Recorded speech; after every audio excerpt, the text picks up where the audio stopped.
The honourable member from Thornhill.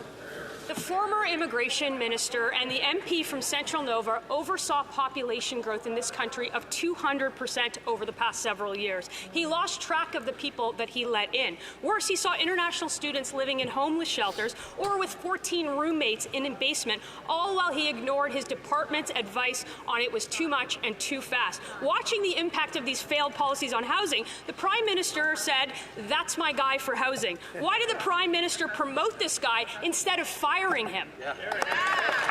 There you go. Melissa's good, man. Melissa is really good. The opposition would like to distract from the issues that actually matter most to Canadians. They focus these days on caucus unity. I would actually point out she sits just a few seats down from a colleague who just a few years ago she criticized for casting aspersions on the LGBTQ2+ community. When it comes to the work that we're actually doing to get the homes built, we are doing everything we can to build more affordable housing. When their leader was actually in the position of housing minister, he got six affordable housing units built across the entire country. We're going to focus on what matters to Canadians, not the distractions that they try to put on the floor. Look at Randy bobbing his head. Member from Thornhill. 195,000 was the number, and that's a number that minister would only dream of building because some people fail upwards. Even Canada's current immigration minister said, quote, "It's That's really a good line. Out of control." He was talking about the same immigration system controlled by the new housing guy who lost track of the people who he let in and is now laughably in charge of fueling the housing crisis that the Prime Minister created. The Prime Minister can't possibly fix housing or immigration or anything else because he's fighting his own caucus. So if the Prime Minister won't fire this guy, will he resign in disgrace? Wow, man. Put some W's down for Melissa, huh? Mr. Speaker, my feelings. Look, they're going to be disappointed to know that I spend no time or energy thinking about the insults they hurl at me. What concerns me is the insults that they hurl at Canadians. But I do have news for the honourable member because she stated a fact that needs to be dispelled. 6 is the number of affordable housing units that the government helped build. They're trying to take credit for the number of homes that Canadians built. But Mr. Speaker, here's the kicker, and I've got news. That number, if we accept it as the right metric, is the worst record of any housing minister in the last 10 years. If they want a prize for their leader's efforts, it's the prize for biggest loser. Probably will get in trouble for that. The honourable member. Oh, I guess not. I guess not. Nicola. Mr. Speaker, after 9 years of these NDP Liberals, taxes are up, costs are up, crime is up, time is up. The former Minister of Immigration and MP for Central Nova was responsible for population growth of 200% in the past several years. Worse, he saw international students living in homeless shelters and in cramped quarters while ignoring departmental warnings that immigration levels were rising too fast. Now, watching the impact of these failed policies on housing, the Prime Minister sat back and proudly said, "That's my guy, that's my housing minister." Why did the Prime Minister promote this minister? Instead of simply firing him, are the two of them waiting to get a pink slip from the Liberal caucus? The Honourable Minister for Housing, Infrastructure and Communities. Mr. Speaker, they want to talk about immigration as failure. I'm surprised that they would call it a failure, that we provided refuge to hundreds of thousands of vulnerable Ukrainians who fled a war of aggression. I'm surprised that they think it's a failure to have made good on our commitment to welcome 40,000 Afghan refugees, including those who actually fought alongside the Canadian forces. Now, I shouldn't be surprised, Mr. Speaker, because they have opposed our support for Ukraine at every step of the way. They campaigned on a commitment to welcome precisely 0 Afghan refugees. Immigration in this country, Mr. Speaker, is not a failure, it is a strength.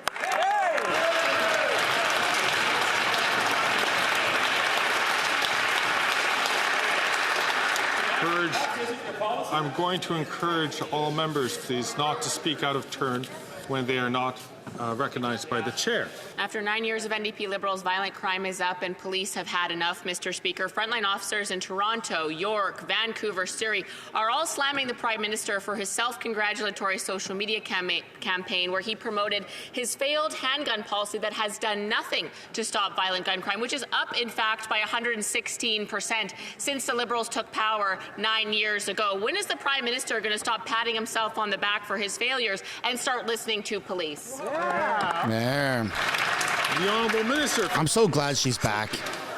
Mr. Speaker, one important difference between our government and the Conservative Party is we don't believe assault-style military firearms. You can't buy them as Canadians. Nice try. We have made those firearms, Mr. Speaker, illegal. No, there was never an ability to buy assault-style weapons in Canada. Purchase these rifles, particularly so we can remove them from the streets. That's something that police officers in my conversations have been very supportive of, and they're very worried, Mr. Speaker, that the Conservative Party have plans to, in fact, evacuate all those important measures. That's not in the interest of public safety. That's right. The honourable member. Liar, liar, pants on fire.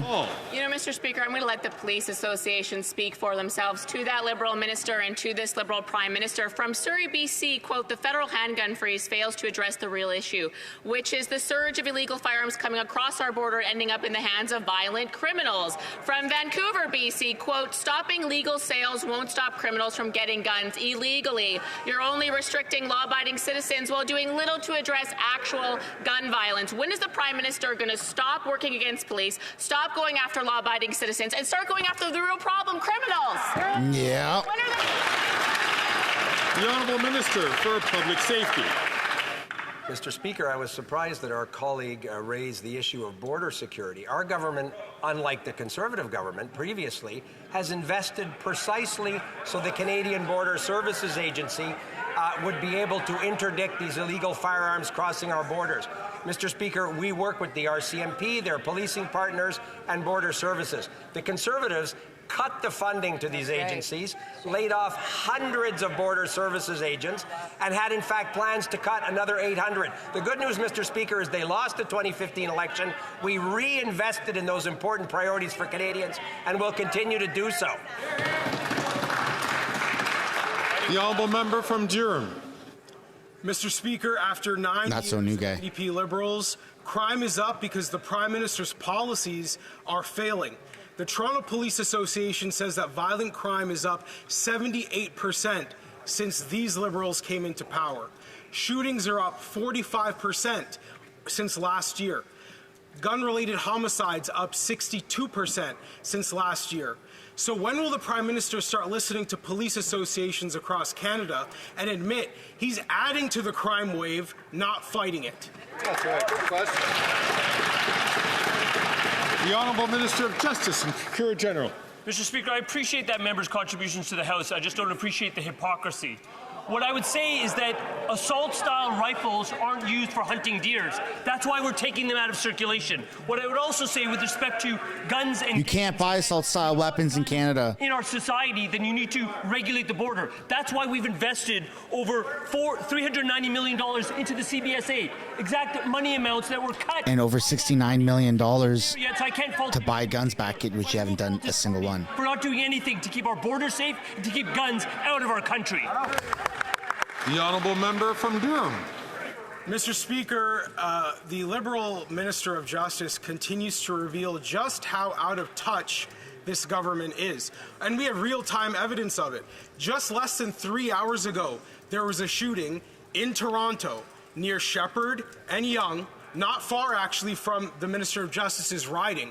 And in that situation, a person is now lying in the hospital in life-threatening condition.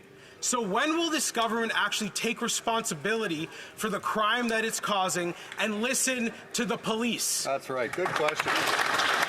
The Honourable Minister for Justice and Attorney General. I can assure that member that I listen to the police all of the time. And you know what they tell me? They tell me that when you take guns out of circulation, what you do is you help on things like gender-based violence and domestic violence that occurs because women are getting killed because guns are in the homes. When you pass a bill like C-21, you disable that from happening because you ensure that you're keeping women in this country safe. That is a priority, or should be a priority, for this entire parliament. It's just really shocking that that member doesn't get it. They're friggin' liars, man. They're lying. The honourable member from Port Moody, Coquitlam. 10 million Canadians won't have a family doctor by the end of the decade. With an aging population, this is unacceptable. The Liberals have been dragging their feet for years on health care. while the Conservatives' answer is to make people pay for that care. Despite the Liberals' announcements, the pan-Canadian licensure for doctors is still not a reality, which would get more people connected with a doctor.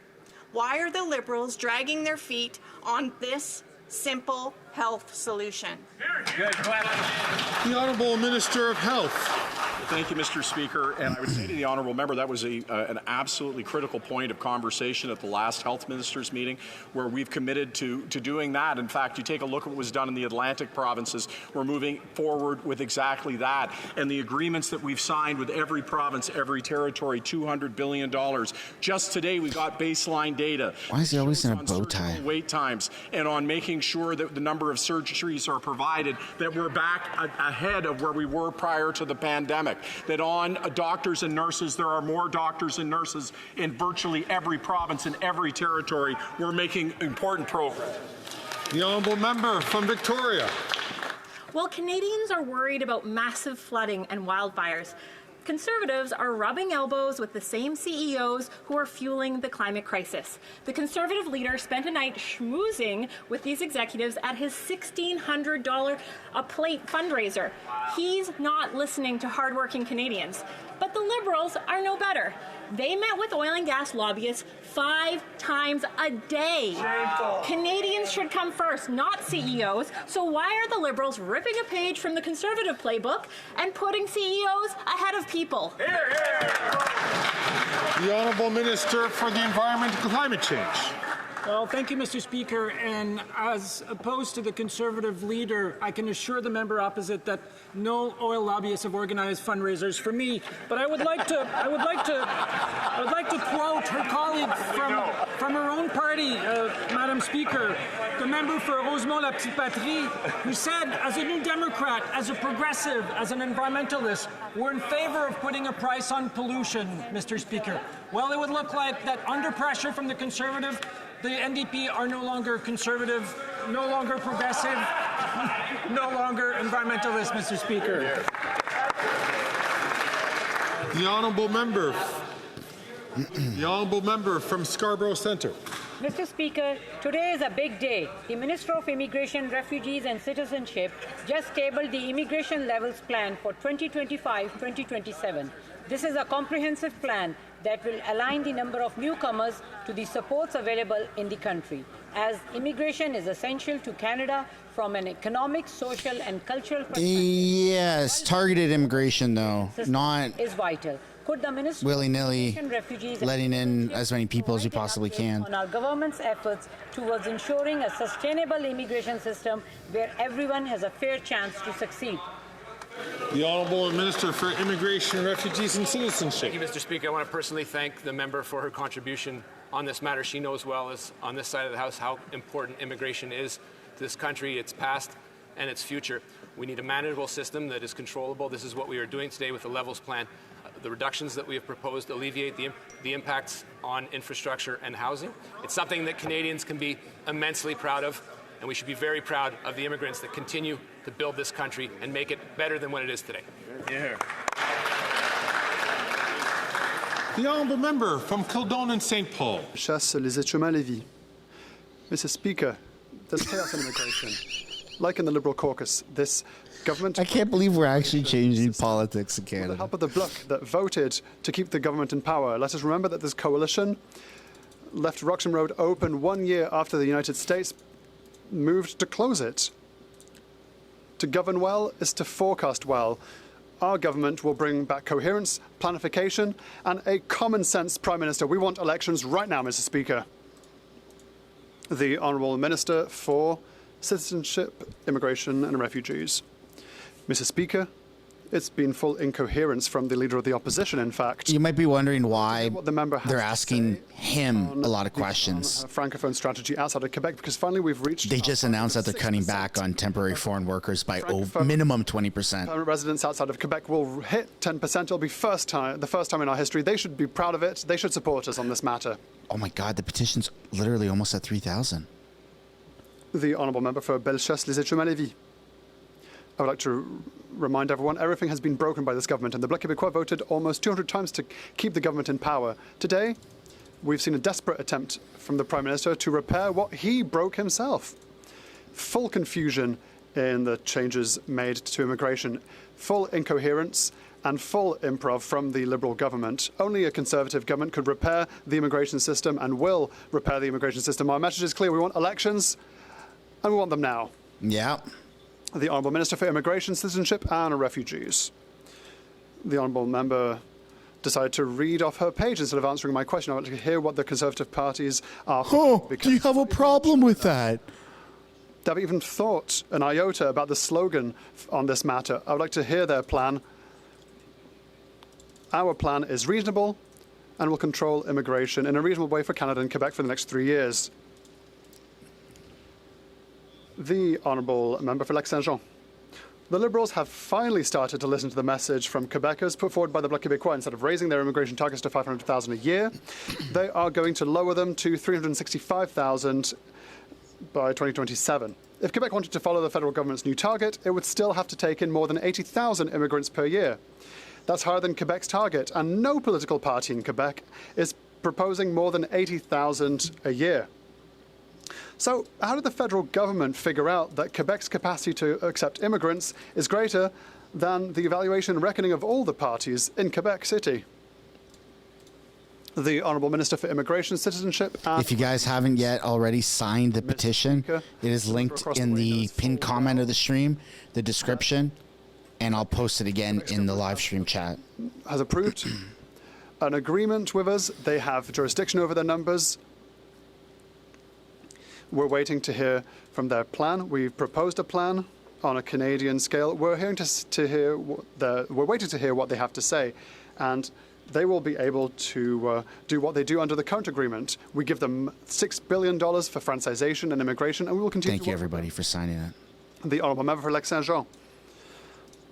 On that subject, the proposed new thresholds are a step forward, yes, but they still force Quebec to choose between accepting a greater number of immigrants or losing political weight in Canada. That said, Quebec's main concern is still temporary immigration, especially asylum seekers. There is still no plan whatsoever for spreading asylum seekers in amongst the provinces, and Quebec continues to be responsible for almost half of all asylum seekers in Canada. Mr. Speaker, it is the federal government's responsibility to convince reluctant provinces to do their part. So, what are they waiting for? The Honourable Minister for Immigration, Citizenship and Refugees. It's wrong that Quebec welcomes 50% of asylum seekers. He just has to consult the statistics that we provide. Statistics Canada states that there have been decreases of asylum seekers at Trudeau Airport in Montreal. It's now at 29%. The Honourable Member for Lac-Saint-Jean. While there is still no fair distribution of migrants between provinces, there is a real risk that migration will skyrocket after the US elections in just 12 days' time. Presidential candidate Trump, should he win, is proposing to deport 11 million people. So if he wins, organizations in Quebec have told us that they expect many people to conclude that they should just pack up and head to Canada. Last time Trump threatened deportations, we ended up with Roxham Road. If the minister is as intelligent as he claims to be, I imagine he already has a plan. Time's ticking. The elections are in 12 days. Holy smokes. The Honourable Minister for Immigration, Citizenship... We don't want him either. I didn't hear a question in that. It was just a statement.